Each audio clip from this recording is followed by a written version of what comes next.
Hello friends, today we are going to discuss the market risks, and this is the first lecture in the damn risky options section.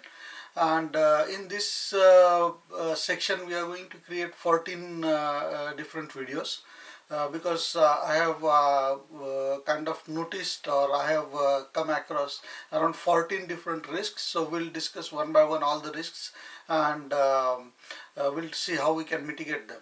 Okay, so the first risk is mysterious market. Now, what happens is, like, the market actually works in a very mysterious way. Okay, now I've seen, like, ups and downs so many times for no apparent really reason, right?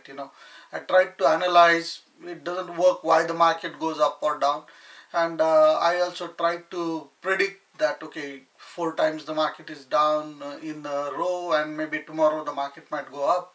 Oh, that doesn't work as well. And I tried a lot of technical analysis of stocks, and then MACD, and then moving averages, candlestick, Fibonacci sequence, and whatnot, and it doesn't work.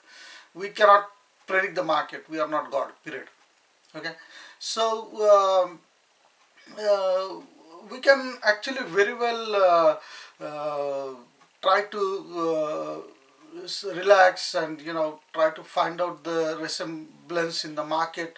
Like, say for example, today the market has gone, it made some pattern, maybe head and shoulder pattern or something.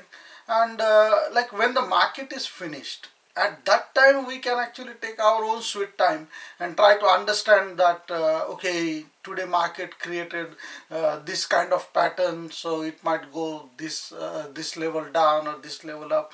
We can predict that. But actually, when the market is live, and when the market is going up and down, and you have so many open contracts, and the premiums are going high, low, at a very rapid rapid level, in the rapid pace, then in that case we can never understand, like, how the market is going to behave or something. It is just like you are in the market, we are in middle of something, and it just doesn't work. Like, we cannot correlate today's market condition with the previous market condition or past market conditions. So it is actually really a very unfruitful exercise to really try to understand the market, how it is happening. Only we should, as far as possible, we should just stick with the fact right now. Okay, the market is going down. Okay, fine.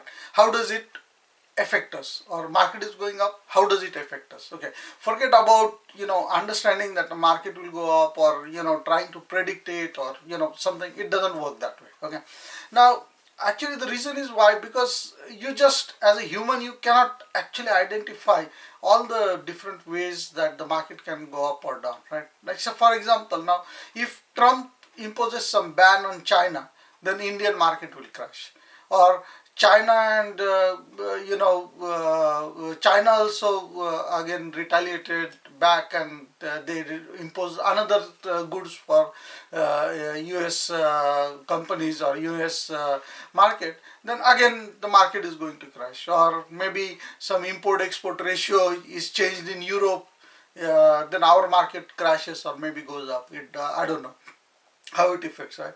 And so even like when the Greece declared bankruptcy in 2010 or 9, that time frame, Indian market crashed very severely. Actually, it was like kind of downfall.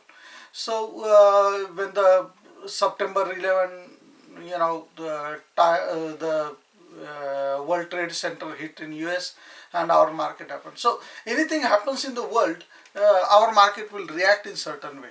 So here, how can we actually understand this? It doesn't work at our level. We are retail investors, we are very small time investors. Our focus should be only about our open contracts, only about option, and how it is reacting when the market is going up and down. That's it. That should be our focus. Okay, now actually, even I'm trying to say that even the technical analysis, what people do, or what other companies or big investors they do, like, how is the technical analysis possible? Like say for example, you do all the technical analysis and you come up with some figures that the market might go up or market might go down.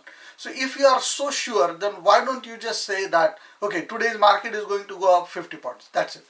End your story there. All the results or all the predictions, they say that, okay, if the market will go up, then it might go till 50 points. However, if the market will go down, it might go till 50 points or something. So what difference does it make to have this kind of information which is biased anyway? It might go up, it might go down, nobody is sure about it. So why basically we should even trust this kind of information? And say for example, if somebody already did some calculation and they already came up with some figures, right? Now say for example, finance minister declared something negative, or the market or the RBI increased their repo rates by 0.25% or 0.25 basis, they call it, okay, and then the market crashes or goes. So you have done all this technical analysis for last 4-5 hours and come up with something, and then this event happened and then the market reacted in different way. Then how is your technical analysis going to help? Yeah.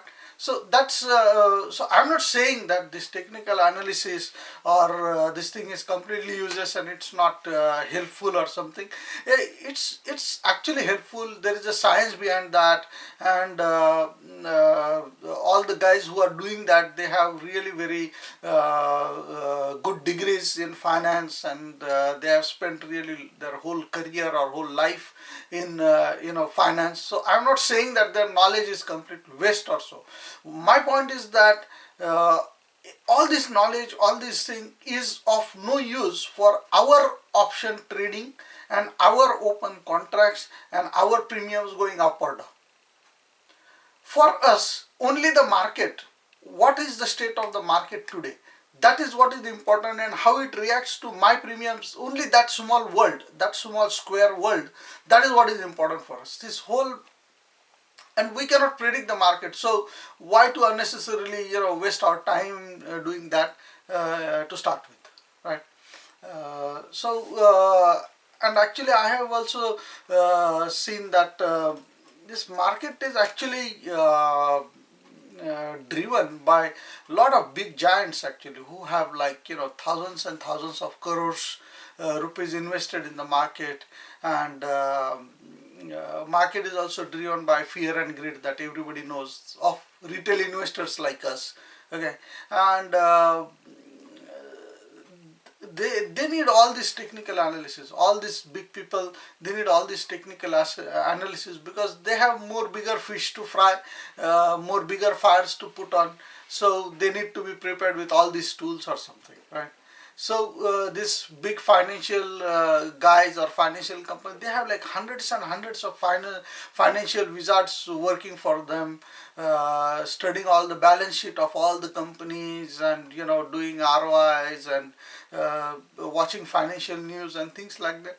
Yes, for them it is important, but we are in this market with only 5 lakh rupees, or a very small investment. For us, it's we are very insignificant when we compare ourselves with those financial giants. So we are very insignificant guys.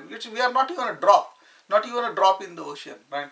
So we are that small. So for us, we should just mind our business, just whatever the market is happening, just understand how our options are getting affected, and then take appropriate decision to overcome those risks or overcome those problems or something, right? So so from our side, what we can do is just be prepared, like just be prepared, because like whenever you think that the market is going to go up, just be assured that the market will go down. Okay, the market doesn't work the way you think that it will work, right? So always be prepared. Like if the market goes say 20 points up or 50 points up, then what you should do in terms of your contracts, whether you should square off or whether you should take a profit and go away, or you should just take the loss and close away. So, or if the market goes down, then what we should do. So because in options market you can play both the sides. You can be a buyer and you can be a seller. So which means that even if the market goes up, it could be for your advantage. Even if the market goes down, it could be for your advantage, right? So in either way, you just make whenever you start working with this, just make sure that you are aware about that. Okay, if the market goes 50 points, what I should do. If market goes 50 point down, what you should do. So only, this thing is really very very important, because and quick decision is also very important for us, and quick decision will come only after having a sufficient knowledge about it. Because unless and until you have knowledge of these options, you cannot react to the market, because there are so many different factors. They are going up and down, and so many different things. You cannot take blind decisions here. You cannot do. So you have to be like, expert in at least this 4 5 10, I would say, like there are 15 13 14 15 concepts around that. Once you master those 15 concepts, then you will be very comfortable in doing the trades in the option trade. Okay, so getting the knowledge is really very important. That is for you. And taking quick decisions, because like even if you are delayed by 2 minutes or say 5 minutes, you are already making big loss, or maybe you are making a very big profit, or maybe you got a profit, and since you couldn't react to the market went down again, and now the traffic is finished. Because when there is a volatility in the market, then the premium goes up and down very very fast, like very fast. So you need to be in that market to take that decision. And basically just understand that we are at the mercy of the market movements. Okay, we are at the mercy of the market movements. Whatever happens, we cannot do anything about that. So if market is happening, just make sure that how you can cope up with that, and how you can adjust your trades so that you don't make big loss. Or if you are making really very big profits, and it is really very possible to even make like 100% profit in one day. It is quite possible. And so when you get that kind of swing, that kind of trade, or that kind of stride in your favor, then just make maximum use of it, and just get out of this market, right? And so considering this, that the market is not with us, or it works in a mysterious way that we cannot understand what it's going to do, our best friend is the time decay. Now I have explained in other videos that premium is addition of premium is equal to time decay plus intrinsic value. Time decay plus intrinsic value. And time decay actually decreases as the days pass till expiry, right? So once you see all my other videos as well, you will get more detail about what this time decay is, expiry date is, because I have explained that in a very great detail in other videos. So so time decay is our friend. So in spite of, like we are facing a lot of very shrewd traders in the market, and the master market is not working in our way, but there is one thing that works with us, that is time decay. We know for sure that something is going to happen, and our best friend is this. And even if we just stick to this one concept, that the time decay is in our favor, we can win really very big. Okay, so these are a few things that I just wanted to make sure that you are aware about, that market works in mysterious way. You cannot understand what is happening, or you cannot understand what is going to happen. And no matter how big the financial expert is, he whatever opinion he gives, it is always biased. It is never on one side opinion. So how much to trust on those kind of opinions is really your own judgment. So thank you very much for this, for spending time with me today here. And please visit and subscribe my YouTube channel, TheIndianOptions.com, and please go to my website www.TheIndianOptions.com, and where I am going to upload this presentation on that, and you can download it and study it. Thank you very much for your time. Have a nice day. Bye.